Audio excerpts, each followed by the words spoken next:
हम सबने बचपन में यह अनुभव किया है कि जब हम किसी चीज को बार बार लिखते हैं तो वह हमारे दिमाग में गहराई से बस जाती है।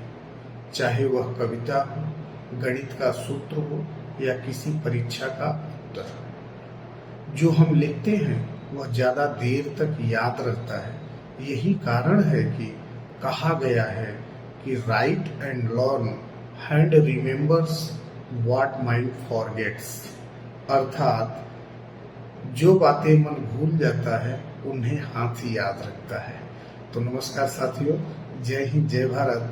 मैं हूं मिश्रा पवन कुमार और स्वागत करता हूं आपके इस मन पसंदीदा मंच मन की बातें पे, जहां बातें दिल से निकलती हैं और रूह तक छू लेती हैं।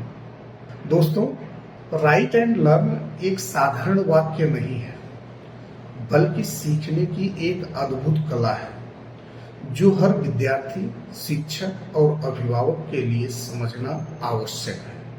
लिखने का एक विज्ञान है और इसके अनुसार लिखने से मस्तिष्क और हाथ का गहरा संबंध होता है। जब हम कुछ लिखते हैं तो हमारा दिमाग केवल सोचता ही नहीं बल्कि उसे क्रिया में बदल देता है, और इस दौरान 3 इंद्रियां एक साथ काम करती हैं। पहला देखना, विजन; दूसरा सोचना, थिंकिंग; तीसरा लिखना यानी एक्शन। यह संयोजन दिमाग में न्यूरल कनेक्शन बनाता है जो याददाश्त को मजबूत करता है। वही जब हम केवल पढ़ते हैं तो दिमाग जल्दी थक जाता है और जानकारी अस्थायी रूप से ही रह जाती है। लिखने से वही जानकारी दीर्घकालिक स्मृति में बदल जाती है, यानी वह याद लंबे समय तक बनी रहती है। एक बात याद रखिए कि लिखने से समझ बढ़ती है। कई बार हम किसी अध्याय या विषय को केवल पढ़ते हैं और लगता है कि समझ आ गया, लेकिन जब उसी विषय को अपने शब्दों में लिखने बैठते हैं तो एहसास होता है कि बहुत सी बातें अधूरी हैं। इसलिए लिखना हमें न केवल याद करने में मदद करता है बल्कि समझने में भी निपुण बनाता है। अगर आप किसी चीज को लिख नहीं सकते तो शायद आप उसे पूरी तरह समझे ही नहीं हैं। हाथों से लिखना क्यों जरूरी होता है? आज की इस डिजिटल दुनिया में बच्चे टाइप करना या स्क्रीन पर पढ़ना पसंद करते हैं, लेकिन हाथ से लिखने का प्रभाव किसी भी तकनीक से ज्यादा होता है। कई शोध बताते हैं कि जो विद्यार्थी हाथ से नोट्स बनाते हैं वे टाइप करने वालों की तुलना में 30% अधिक जानकारी याद रखते हैं। एक बात याद रखिए कि जब आप लिखते हैं तब आप शब्दों को चुनते हैं, वाक्यों को रचते हैं और दिमाग को सक्रिय रखते हैं। यह पूरी प्रक्रिया आपकी स्मृति और ध्यान दोनों को एक साथ सशक्त करती है। मित्रों, लिखने की आदत बच्चों के लिए सीखने की सर्वोत्तम आदत है। माता पिता अगर अपने बच्चों को केवल पढ़ने की बजाय लिखने की आदत सिखाएं तो उनके परिणाम चमत्कारिक हो सकते हैं। उदाहरण के लिए, हर दिन पढ़े गए अध्याय का सारांश बच्चे से लिखवाएं, उसे छोटे छोटे प्रश्न लिखकर अभ्यास कराएं। कविता याद करने की बजाय कविता लिखो ऐसा कहें। इससे बच्चों का आत्मविश्वास बढ़ेगा, याददाश्त मजबूत होगी और लेखन कौशल भी सुधरेगा। पढ़ाई की आदतों में लिखना जरूर शामिल करें।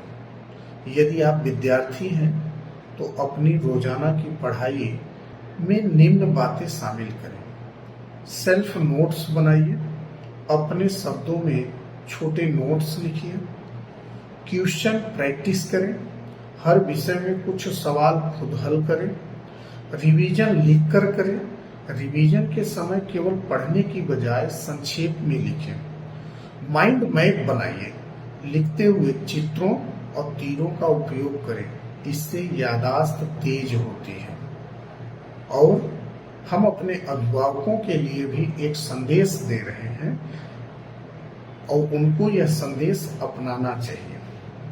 अक्सर माता पिता बच्चों से कहते हैं पढ़ाई करो, बार बार पढ़ो, लेकिन अगर यही बात थोड़ी बदल कर कही जाए कि जो पढ़ो उसे लिखो भी, तो सीखने की गुणवत्ता कई गुना बढ़ जाती है। लिखने की यह आदत बच्चों में अनुशासन, आत्मनिर्भरता और आत्मविश्वास तीनों पैदा करती है। यह उन्हें नकल पर नहीं, स्वयं के प्रयास पर विश्वास करना सिखाती है। लिखना जीवन के हर क्षेत्र में बहुत उपयोगी होता है। लिखने की कला सिर्फ परीक्षा तक सीमित नहीं है, यह जीवन की हर स्थिति में आपकी मदद करती है, जैसे लक्ष्य तय करने में, योजनाएं बनाने में, विचारों को स्पष्ट करने में और निर्णय लेने में भी। जो व्यक्ति अपने विचारों को लिखता है वह अपने मन को स्पष्ट करता है, क्योंकि लिखना सोच को दिशा देना है। क्योंकि याद रखना मित्रों कि आज की तेज रफ्तार दुनिया में हम सब जल्दबाजी में सिर्फ देखते और सुनते हैं, लेकिन बहुत कम लिखते हैं, जबकि लिखना सीखने का सबसे पुराना और सबसे असरदार तरीका है। इसलिए आज से ही तय करें कि जो सीखे उसे लिखें, क्योंकि जब मन भूल भी जाता है तो हाथ उसे याद रखता है। लिखने से ज्ञान अस्थायी होता है और अस्थायी ज्ञान ही जीवन की सच्ची पूंजी है, क्योंकि छोटा प्रयास बड़ा परिणाम। हर दिन 10 मिनट का राइट एंड लर्न प्रैक्टिस कीजिए। यकीन मानिए यही आदत आने वाले कल की सबसे बड़ी सफलता की नींव बनेगी। तो आज के लिए बस इतना है।